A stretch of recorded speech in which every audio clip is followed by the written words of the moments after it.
The rapid nature of urbanization is what government leaders need to be mindful of. Some of the mega cities a few years ago did not think they would be as big, and they've become so. And increasingly, it's probably going to even be more rapid now. The unemployment pressure that is pushing young people from rural areas into urban centers and is going to just explode over time. With the world's lowest median age, rapid urbanization, cities that are being built today that will be massive by the end of the century, also with real challenges from climate disruption, Africa is the place where so many of the great transformations of our time are coming together, crystallizing, shaping the future for families and their communities. Particularly with urbanization, there's a great opportunity to build cities of the future that put the needs of families first. That is, if political leaders will be responsive. Joseph Asunka is the CEO of Afrobarometer, which listens to the voices of Africans across 42 countries and feeds their views back to policymakers. He is my guest today. I'm Joe Waters. This is Per Capita.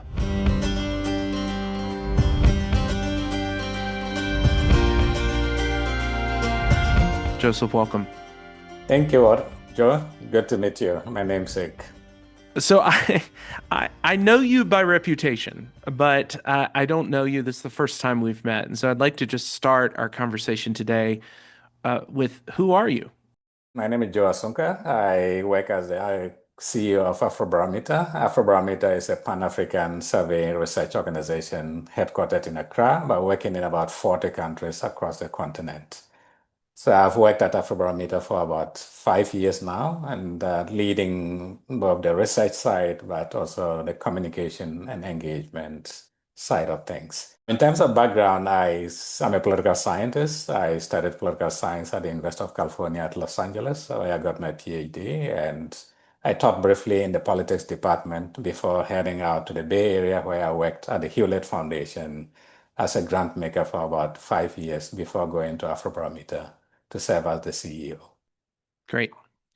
So it's my view that if we want to get ahead of the future, we need to go to the leading edge of that future. And demographically, at least, the leading edge of the future is Africa. You're listening to people all across Africa. And I'm just curious, what are the things that Africans have top of mind based on your survey research at Afrobarometer? Great. I'm glad that you started with this question. And often this is the starting point of our advocacy work. Our principle is to make sure that citizen voice and citizen priorities are at the table when policymakers are making decisions about what to do in terms of development and governance more broadly. And so one of the questions we ask our respondents across about 40 countries is, what is the biggest thing or the policy priority that you have that government should be focusing on, should be addressing? We've been asking this question for the past 26 years over time. So across the continent, consistently, we've had unemployment almost being the topmost issue across the continent to date until the last survey round that we conducted between 2024 and 2025, the one that we just completed. We've seen that health has moved to the top of the list of policy priorities. This is the first time that health has actually overtaken unemployment. And what do you ascribe the change to? How have we gone from unemployment for almost 2 decades to now health being a priority? What's happened in the last year, you think, to drive that? Even though on average we have these two issues being at the top, when you go to the country level, there are differences in terms of what comes up as the biggest policy priority. So take the Sahel region. For much of the Sahel region, especially in Burkina Faso and Mali, we've seen that security and crime have become their biggest policy priority. It's across the entire Sahel belt, including in Nigeria. Security is very high on their policy priority list. And so we see that these policies shift depending on the context. But the reason for health becoming a top issue, we think, has to do with the ripple effect of COVID-19, where it looks like the healthcare system has been strained quite a bit. And additionally, with the destruction of USAID, which used to be a biggest funder in the healthcare sector, may have impacted people's feelings and experiences of healthcare delivery. And that is because we conducted some of the surveys right after the withdrawal, Okay, and some of the withdrawal had immediate impacts. It did not take long before we started to feel that. great. So, one of the things we've also been very interested in is declining fertility across the world, right? And so, this has been pronounced for decades. I mean, in some cases, even going back to before the Second World War in Northern Europe. Total fertility still remains high among most African countries, in most African countries, but it's declining. So, as young Africans look to the future, to the decisions that they're taking about starting a family or not starting the family, how are they viewing the future in the surveys that you all are conducting, and how might that shape their decisions to have children, to start families, and so forth?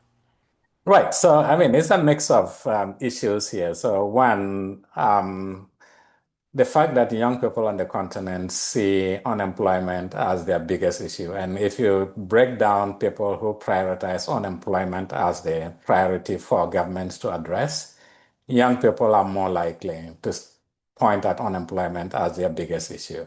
And so even though the last survey that did show that healthcare has become a big issue on average, if you break it down demographically, young people are more likely to talk about unemployment. And we think that now this challenge with unemployment is likely to feature or factor into people's decisions about having families and thinking about the number of children to have.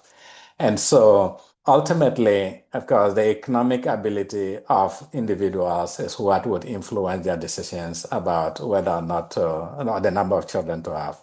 But more Sure. importantly, given that Africa has become increasingly more urban, and over time, of course, by mid-century, the population is of the urban centers is going to be way more than even those in rural areas. And that is Hmm. going to then constrain people's decision making about family size and the like. So we would see this global, shift in population decline or the global move towards fewer children per family is likely to find its way in Africa before long.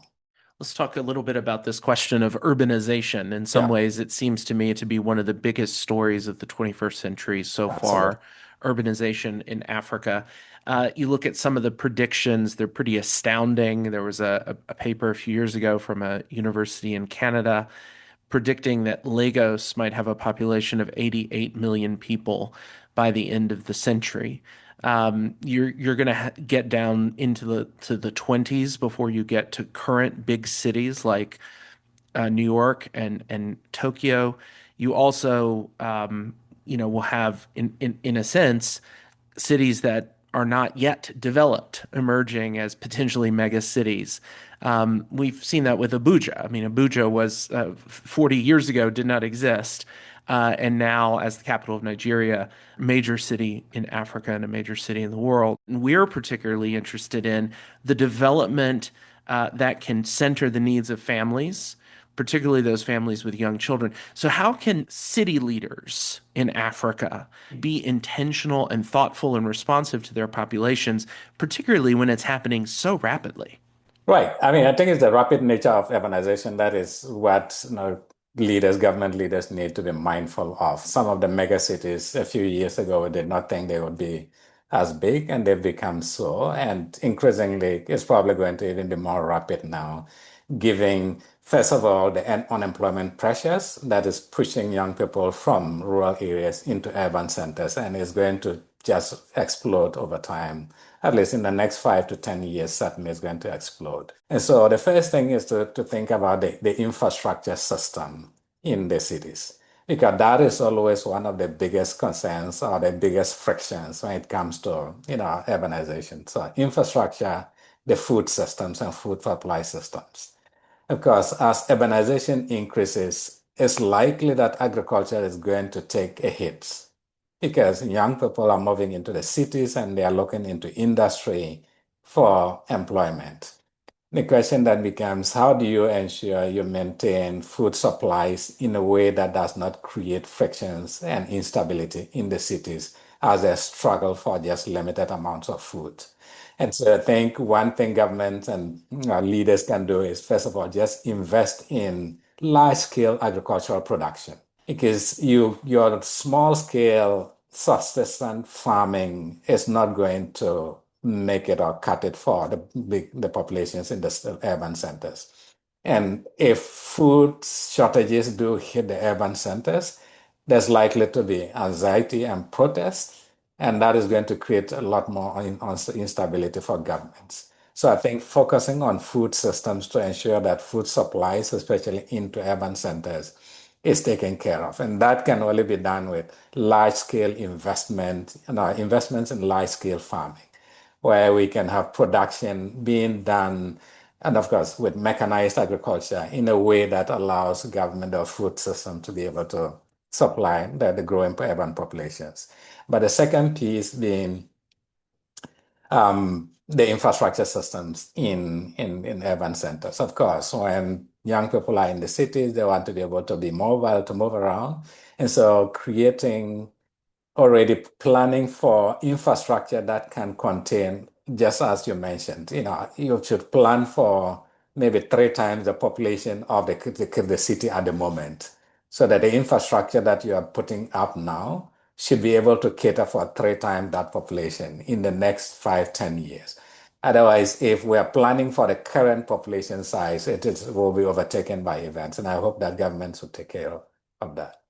So I'm curious to know if you think some of the, so let me just back up and say 88 million people in Lagos seems rather outlandish to me, um, particularly given that those fertility rates, as we mentioned, are declining, and as a result, recent population estimates have missed the mark, particularly when it comes to fertility rates and that sort of thing.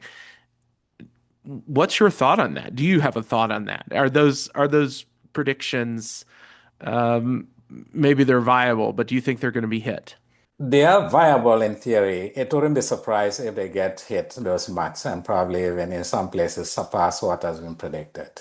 And I think that is one of the reasons. I'll say two things. One about fertility, but the first one that I want to talk about is just urban planning and the Mm. way government systems are organized in Africa. Most places, I mean, in most African countries, governments are structured such that all the administrative functions are located in the national capital. So take, Ghana, for example. So the presidency is in Accra, the parliament sits in Accra, the judiciary sits in Accra, and everything that needs to be done is done in the small city.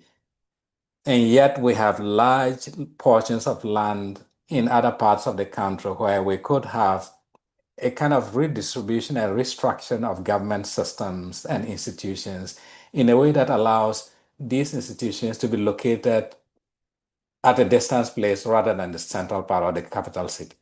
So, for example, if your legislature were to sit 100 kilometers away from the national capital, that shouldn't prevent any business from being conducted because, of course, now we mostly work virtually anyway. Yeah. And South So Africa's done it, right? yes, South Yeah. Africa has done it. It's Cape Town, Durban, Johannesburg. You don't have to be in one place. And that way, once a government infrastructure moves into a particular city, then that city also begins to grow. And it will attract young people to different parts of the country in a way that eases congestion in the central business places. And I think if African governments can think of it that way, redistribute government institutions in a way that allows for the center of gravity to not be in the national capital. That will ease some of the congestion a bit. The second component will be on fertility. Of course, there has been lots of campaigns about family planning and the like across the continent by different actors. We have contributed to that debate. We have data on people's attitudes towards sexual reproductive health and rights issues, access to contraception, attitudes towards safe abortion or legal abortion and the like. And if you look across the continent, the data we have now, there's strong support for people's access to contraceptive contraceptives, regardless of the person's marital status. And of course, people's access to even legal abortion if the mother's age, health is in danger and the like. And so we do see that there's this growing support for it. I think government needs, and of course, government, civil society, and the private sector that are keenly interested in supporting the African family to be be more thoughtful in terms of ways in which people make decisions about the number of kids, children to have. I do think that there's general support for it on the continent. And if governments adopt policies that are pro family planning and giving people the tools to be able to think through or at least to plan their own families, there'll be a lot of receptivity. And I think governments can take advantage of that. Joseph, I want to turn now to talk a little bit about migration, both within Africa and immigration out off the continent. This is one of the major stories of the 21st century. If we really think with a longer term perspective, 1 in 4 by mid-century workers in the world is going to be an African. We see Africa has a very low median age relative to other continents. As you mentioned, real concerns about unemployment on the continent, needs for workers in other parts of the world. So I just maybe ask first, help us to understand this phenomenon from the perspectives of the Africans who are responding to your surveys. How are they thinking about their opportunities, both within their own country, within their own countries, within other countries in Africa, and off the continent as well? Previously, when we asked this question, I think that was in 2019, 2021, just around the COVID era. When we asked this question about migration, we had large majorities of Africans who intended to migrate, expressing a desire to relocate to another African country. And so when we rank it on average, people preferred, even if they wanted to move or migrate, they wanted to move within the continent. And then, of course, subsequent surveys, especially the latest survey that we conducted between 2024 and 2025, we've seen that that has shifted a lot. And now a majority of people who want to move would want to relocate outside of the continent. Interesting. So just to Yeah. be clear, 2019, 2020, the majority of the people who wanted to move within Africa. The Yes. 2024, 2025 survey, majority of the people who wanted to move want to move outside of Africa. Outside. Yes. Interesting. And what That's do you attribute that change to? Yeah, so I mean, the initial finding probably we thought it was also because of COVID-19 effects that people felt, okay, there's COVID-19 pandemic. Africa has not suffered as much as other parts of the world, so probably it's much safer to stay on the continent. This is just a guess in terms of what we've seen in the data. But of course, there are other factors that may have contributed to that. Just thinking about the economic conditions at the time compared to this moment. And between, I think, 2012, 2015, the period when we talked about Africa rising and economies were doing well, you know, was home to some of the fastest growing economies. And there was this general sense that Africa was beginning to rise. And at that time, I mean, questions about migration didn't really we didn't see a big expression of people wanting to move. But since the downturn of the economies in Africa, we've seen that become more and more the case. And I think, especially between 2020 and now, this has become even more so. And we are not surprised that we're seeing more and more people saying they want to move outside of the continent. The top three reasons are all economic: to find a job, to better living conditions, and then to take care of families. It's just all about economic issues and less of the governance issues at the moment. And when we ask what is the what is the preferred destination that people want to go to, and so even the 2019 onwards, I mean, from into 2019 surveys, we saw that most people wanted to relocate on the continent. This time, people have expressed interest in moving to the West. So either to North Africa or somewhere in Europe. And so that has And been the shift. Yeah. and I mean, how is that? I mean, I feel like what I hear, right, here in the United States, also in Western Europe, a lot of anti-immigrant rhetoric, right? So, um, how do you account for that desire? And certainly, I can understand there's an economic desire, but at some point, people are going to have to balance economics with actually being welcomed in a place. So, how do you understand that phenomenon of the rhetoric is very much let's shut down immigration, but Africans are telling you they still want to come to Western Europe and North Africa and North America. And I mean, it's always like when you are not in a place, the feeling of the grass is always greener out Mm. there. And, you know, if you are not there physically, the sense of anti-immigration, rhetoric may not hit you as hard as the economic, deprivation that you're suffering. And so the immediate need is I just need to get the opportunity to get there and see what can be done in that particular situation. And so you can see the push factors have a more immediate effect because they are feeling that now. But you may not be experiencing any xenophobia or any anti-immigrant sentiments in your immediate environment until you have moved and gone to experience that. And so I do think, when people express the desire to move to the West, it's the fact that they may face other issues beyond the economics that they are struggling to address is not immediately visible to them or they haven't experienced it directly. But that said, I think there's also this issue about, of course, as you rightly pointed out, populations in parts of the West growing older, the working population is shrinking. Then that means that, over time, there will be the need to have younger people take on certain roles. And that is likely to be African. And Well, so, and particularly in the care economy, right? So you yes, think about, yeah, say, Denmark or Holland, not to pick on just two countries of Western Europe that are relatively old. They're going to have an incredible need now and in the next 25, 50 years for caregivers, right?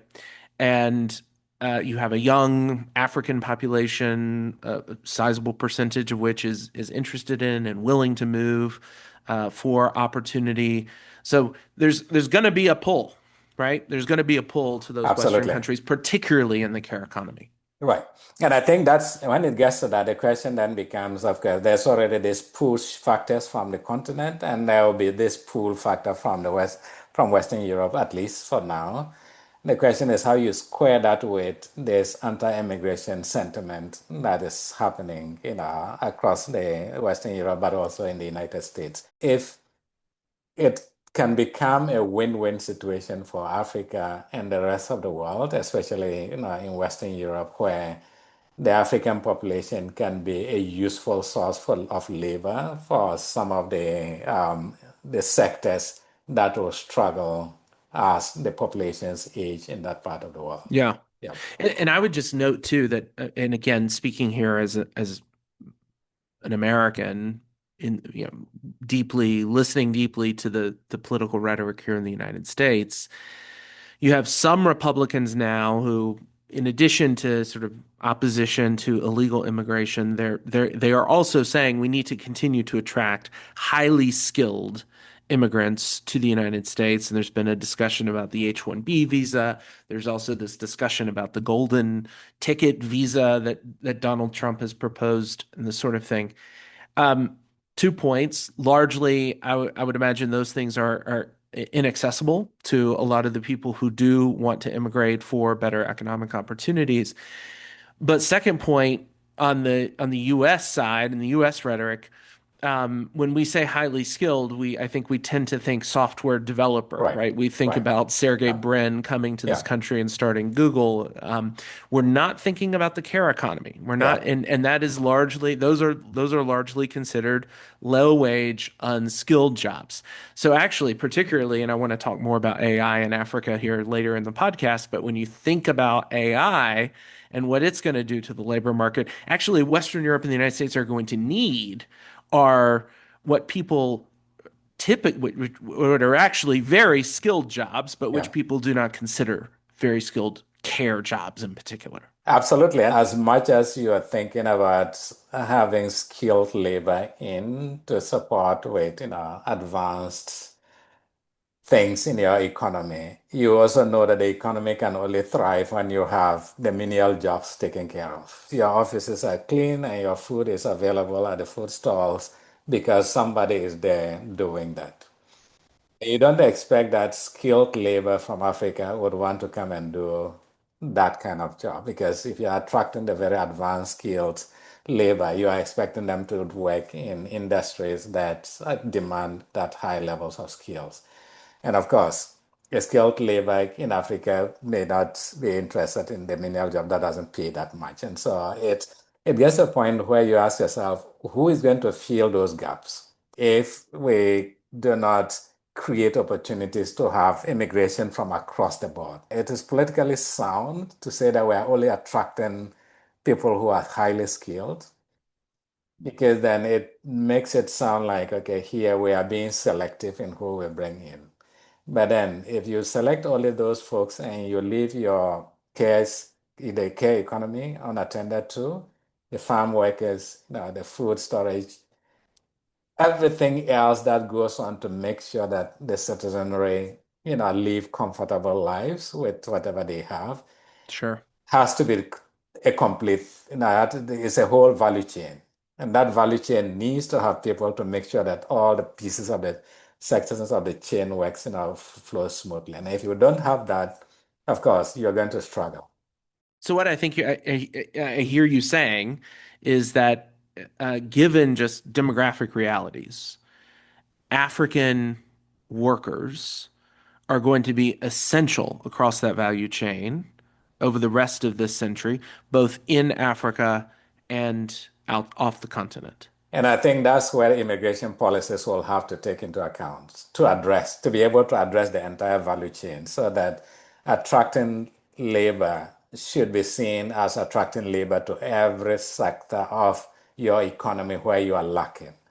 It's not one thing to just say it is skilled labor. The thing is, skilled labor, what gaps are we filling? Because we don't necessarily want to have an oversupply of skilled labor anyway, because that doesn't really help the economy if we leave out certain parts of the economy unattended to. I want to turn now, Joseph, if we could, to talk about religion in Africa. This, again, is one of the great big stories, I think, of the Absolutely. 21st century, that Africa is rapidly becoming more and more Christian. It's largely happening in a post-colonial way. So we're not talking about, sort of the stereotypical French or English or Portuguese missionaries coming right alongside colonizers and converting populations. This has happened largely post the colonial period in Africa.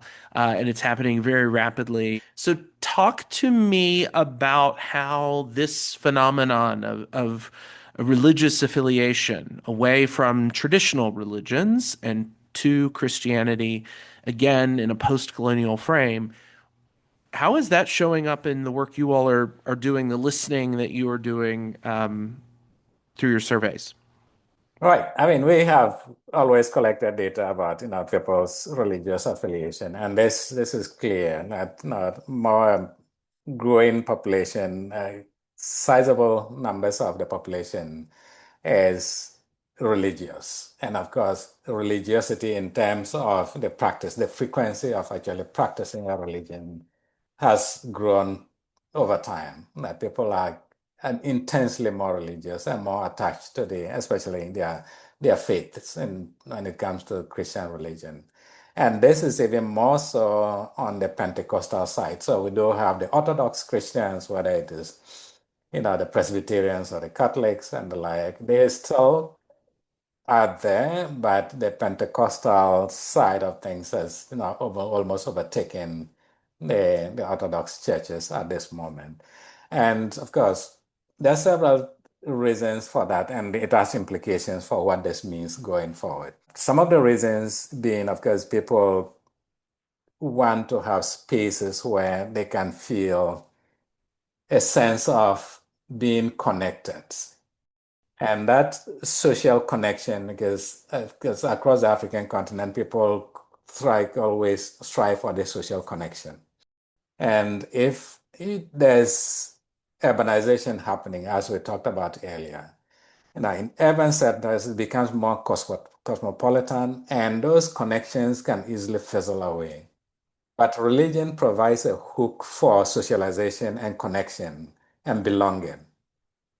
And it's partly because of that, of course, it's a center for attraction, center for connection and feeling that you're connected both to your society, but also to an ultimate being that takes care of you in your hardships in a big city, for example. And then also, ultimately, even a source of entertainment, because the Pentecostal way of worship is so entertaining that it feels like every week you get the opportunity to really go entertain yourself in some way. And so there are a mix of factors that kind of make it so attractive to people, especially young people on the continent. But then it also has its consequences because the challenge is for people who lead these religious groupings are not necessarily the most savvy, the most well informed when it comes to thinking about religious texts and what those texts mean. And so those kinds of misinterpretations and representations, they are valuable to the leaders because they use it as a source of control. Yeah, right. And if you use it as a source of control, you can interpret it in a way that aligns with what you're trying to get at. And when it gets there, it's easy for people to then go with you and whatever interpretation you put to it because they feel you are closer to the ultimate being than they are. And this is where, it then challenges our societies in terms of what it means to have progressive policies on certain issues. Because then, once people are fixated about their religion and believe that ultimately it is this superhuman being or super being that is dictating what we should be doing, it becomes more challenging for policymakers to drive certain policies forward if the population is against or does not agree with it because of what they believe in. And I think Yeah. the interaction between foundations like the Gates or Ford Foundation, Hewlett Foundation, who support some of this work on the ground, like sexual reproductive health and rights, couple that with what the evangelical groups are doing on the continent, there seems to be this tug of war Yeah. where there's a push for progressivity and there's this conservative movement that are also making sure that and they have quite a bit of influence because they are strategic in who they engage. And they try to target people who really make decisions about the laws and policies and influencing them through those channels. Joseph, we are increasingly living in a world that is shaped by artificial intelligence. And so I don't think you can have any conversation these days like this without addressing AI. Let's start, if we could, by what do you think Africans think of AI based on the work you all have been doing listening to African voices? All right. So from the ordinary citizen side, AI is yet to get seep into the public consciousness in terms of general population use. And so this is been conversations with more the elite, say in the elite circles, with government officials and with civil society groups and actors who are much more advanced in these issues. Of course, for our surveys, usually we ask questions on the topics that have seeped into the public consciousness, such that an average person in the country can actually respond to questions about them. And Sure. what we have been starting to learn in recent conversations have been, first of all, the training of AI models with data on different issues, whether you're going to ask about query the AI about policy issues or query it about anything else on the continent. The question is, what is the data that is being used to feed into these AI models that then allows us to use them for information or predictions, or even Sure. asking for policy advice of sorts. And so, because of the lack of data on the continent, on some aspects, I mean, in several aspects of the continent, the question is, how do we make sure that we build enough data systems and data sources on the continent that is context relevant so that they can be fed into these models in a way that allows them to give the continent tools that can be useful for decision making, for example, or even policy making over time. Because we know that this tool is going to overtake a lot of things when it comes to policy making, decision making. Increasingly, people are going to rely on it. So, making sure that we have enough good quality data on the continent that can be fed into these models is one thing. The second piece is just coming down to AI governance. And of course, this is a tool that is not necessarily controlled fully by governments. Governments can regulate, but this is the private sector. And the private sector that is actually behind these models are not necessarily located on the continent. And so there can be a huge amount of influence in terms of what is done on the continent without the continent really playing a role in contributing to its development. So increasingly, what we've been doing to think about, okay, how does the African Union, the regional economic bodies, think of ways to make sure that Africa it just plugs into the AI environment and can build AI systems on the continent because we have young people who are very savvy on these issues, but they would need that kind of infrastructure support that can allow them to contribute to the development of artificial intelligence. And we think that that is also important. So having the data sets that will be relevant for training them, but having the human capital developed well and the infrastructure on the continent to allow Africa to contribute to this revolution. So going back to your first point, Joseph, about AI sort of being trained on African data, point well taken. I have heard someone say, ChatGPT is American, right? And so it thinks as an American thinks it, and thus what it gives you is as an American would answer the question. I'm curious from an Afrobarometer perspective, you all are sitting on a ton of data about what Africans think and believe. Has there been discussion about intentionally feeding your data into the models such that there's more representation of African perspectives in the models? Exactly. And we've started having those conversations already. I've had conversations with Meta and other, AI developers to think about ways in which Afrobarometer data can be integrated in training some of these models. There are two ways we are thinking about that. First of all, just having the Afrobarometer data as part of training for these models. But secondly, thinking about language translation. We have had almost like 25 years worth of translations of setting, of our questions. And so we can take the translated files and feed these into models that would be used for translating into local African languages, both contributing to being able to translate into African languages and but also contributing our data into AI models that just learn about the context on the continent and ways in which African data can be used to contextualize some of the outcomes or outputs of these models is something that we are pushing forward quite hardly on. Do you see AI as an opportunity for Africa?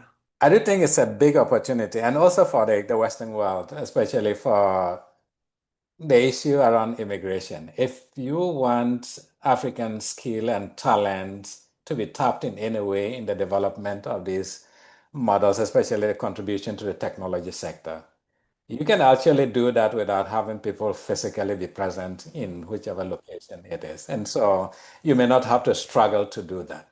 And of course, it can be a win-win because then you can have people physically present on the African continent contributing to something that is global in nature, but still resident in their countries and contributing to their own economies.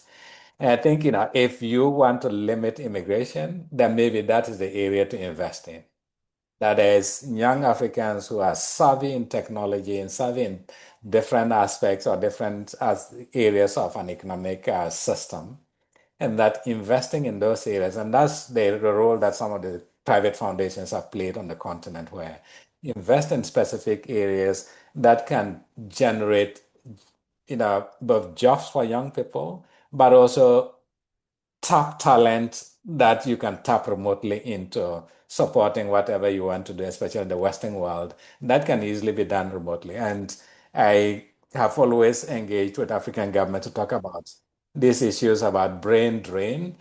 I mean, in this day and era where technology is so advanced, we shouldn't be thinking about talking about brain drain because somebody can sit in the United States, a medical doctor can sit in the United States and work in a village in Ghana. Sure. And so I do think that there are those opportunities to be taken if we want to limit immigration but still have a good human resource base to contribute to the development of artificial You intelligence. have to have the human resource base, but also, and I just love your thoughts on this, you have to have the electricity as well, right? To power this. And we're seeing more and more about how much electricity AI data centers are taking. And I know at least in certain cases like South Africa, there have been difficulties in the recent past in consistent and reliable delivery of electricity. So I assume African governments are thinking about that if they're thinking about how they can take advantage of the AI boom.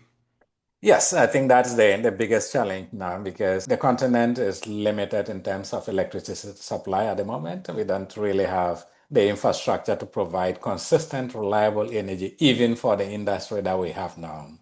And so, if you are to set up data centers, then that means that governments will need to invest a lot. Of course, governments working with the private sector to Right. invest a lot in electricity production. And I think that will be a big challenge.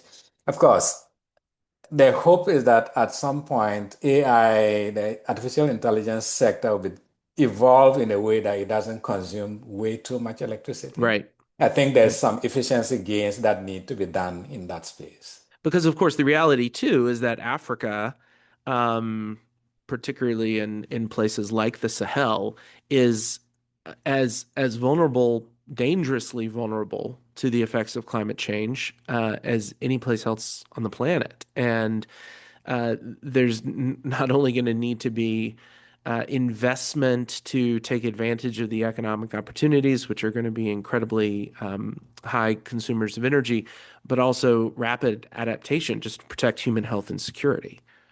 Absolutely. And of course, climate change is certainly, it does seem like AI and climate change are probably going to be the existential crisis for the human race, or if because one, as you rightly point out, adaptation is one thing, but also just thinking about creative ways in which, you know, a changing climate, people living in environments like the Sahel would be able to survive in a constrained environment where they may use previously to get some kind of rain-fed agriculture for 3 months in a year.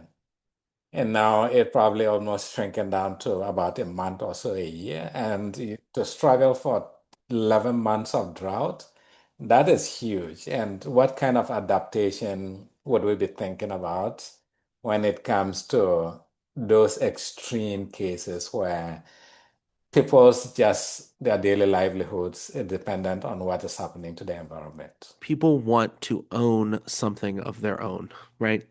And they want to have a stake. They want to have, I mean, even if it's just a local food shop, right? They want to have a stake in um, their country and their community. And I mean, I think one of the things we need to be thinking about across the world right now, particularly as we think about these various geopolitical crises, the prevalence of loneliness, the epidemic of loneliness all over the world, is giving people not only a voice, but a real stake. And having a stake is very, very important because then it gives you a reason to want to hold your government accountable. Because if you have a stake in the economy, you pay attention to policy making in your government, like the decision Right. that policymakers arrive at, whether they're talking about infrastructure or anything else or taxes, you will pay attention. And I think that then reinforces the social contract between governments and their citizens. Because a breakdown of the social contract is often what leads to people become apathetic about engaging with the government, and government becomes also unconcerned, and they can, you know, rule in ways that they would probably wouldn't care about the citizenry. But then Yeah. if you have people increasingly having a stake, you have a small shop somewhere, and you know that, your profit margins will be undermined by the next tax that the government is going to introduce. Your interest in really coming out and not actually protesting or engaging with governments in constructive ways to think about a more kind of approach to taxation that is more progressive and allowing businesses to thrive can be very valuable. And I think, yes, I do agree. And we are not surprised that more and more people want to own their business, but that also creates this potential for accountability. Yeah. That's great. Joseph, we always ask same last question. What's one project you've dreamed of but haven't started yet? Our biggest dream is to be sure that we cover the entire continent. We think every citizen on the continent in every country deserves to be heard, and their voices should be heard in policy making. So far, we've been able to do that and touch about 42 countries. What keeps you out of the 12 that you're not in? So, some of the things, I mean, there are several considerations before we go in. First of all, is political stability, because we do our service face to face, and if we don't have security guaranteed, it's difficult to Mhm. get into certain Sure. countries. The second is whether or not people would speak freely, speak their minds freely. And so if you get into a country and you ask about whether people trust the president, will they tell you the truth or they'll give you socially desirable answers? And so that's one consideration. Then the final one being census maps, because we want to draw a nationally representative sample. We want to make sure that it reflects the true population. But if the country hasn't conducted census for the past 10 years, it becomes very difficult to really draw a Sure. truly representative sample. And but there are countries that had their census maybe in 1975 and no census since, and so I see. that keeps us out. Great. Yeah. Joseph Asunka, CEO of Afrobarometer, thank you so much for joining us on Per Capita. Thank you so much, and yeah, I really enjoyed talking to you, and I wish you all the best. Thank you.